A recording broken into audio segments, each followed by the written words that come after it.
చేయలేకపోయినాడు. ఈ రాజకీయాల్లో ఇప్పుడున్న ప్రజలకు అతి మంచితనము కూడా పనికిరాదు.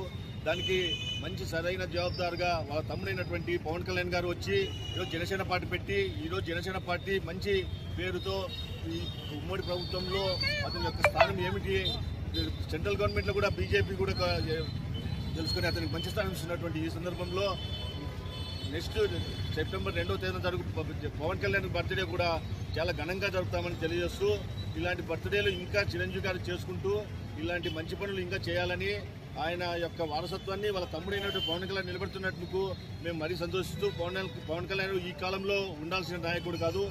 స్వాతంత్రం కంటే తర్వాత ఒక 10-15 ఏళ్ల తర్వాత పుట్టాల్సినటువంటి నాయకుడు.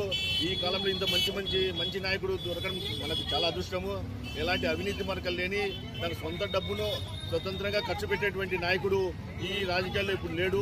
ఇలాంటి నాయకుల్ని మనం నిలబెట్టుకుని ఒక్కసారి మనం సీఎం కింద చేసుకుంటే మన రాష్ట్ర భవిష్యత్తును మార్చేస్తాడని ఈ సందర్భంగా తెలియజేస్తూ ఈ అవకాశం ప్రతి ఒక్కరికి మరి ధన్యవాదాలు తెలియజేస్తూ